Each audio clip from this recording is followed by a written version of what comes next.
This is not a fairy tale. It is a true story. A story that shook a small village more than 300 years ago. A story of fear, of whispers in the night, and of innocent lives lost. The year was 1692. The place, Salem Village, in the Massachusetts Bay Colony. A quiet settlement of farmers and preachers, a community bound tightly by faith, and shadowed by superstition. It began with children, the daughters of Reverend Samuel Parris Betty and Abigail. They screamed at unseen shapes. They collapsed as if struck by invisible hands. Their bodies twisted. Their voices rose in shrieks that echoed through the village. A doctor examined them. He found no wound, no sickness. At last, he whispered the word that would set the village ablaze. 3 women were accused: Sarah Good, a poor beggar, shunned by the town; Sarah Osborne, a frail grandmother; and Tituba, an enslaved woman of the Parris household.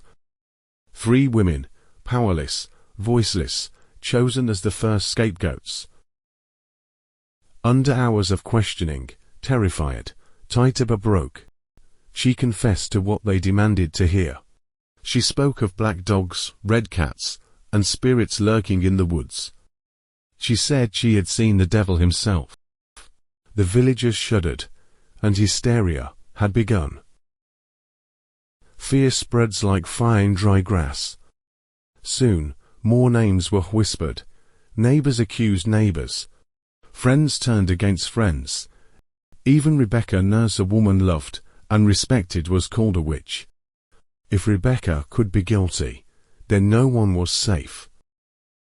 A special court was formed, the Court of Oya and Termina, but it was not a court of reason. Dreams were treated as evidence, visions as proof. The screams of children as judgment. Confess, and you might live. Deny it, and you would surely die. Among the accused stood Bridget Bishop.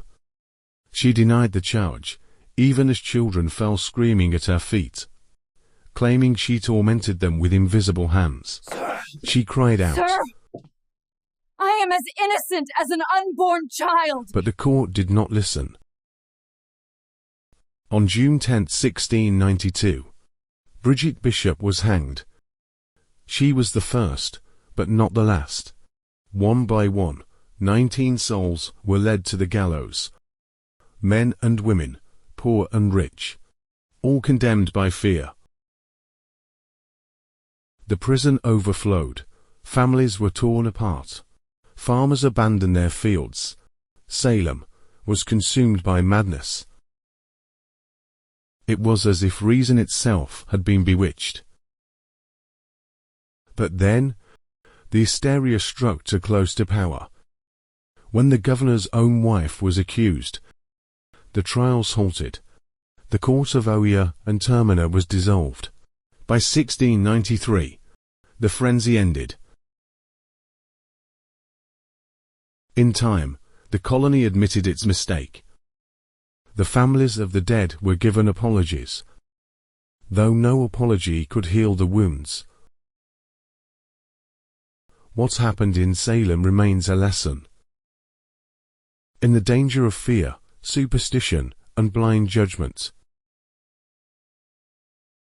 History remembers it as the Salem Witch Trials. If this story moved you, remember to like, share, and subscribe. And join us again for more tales from history's shadows. The Salem story ends, but history holds more secrets. Let's talk about another mystery: the day the Mona Lisa disappeared. The world's most famous painting vanished without a trace.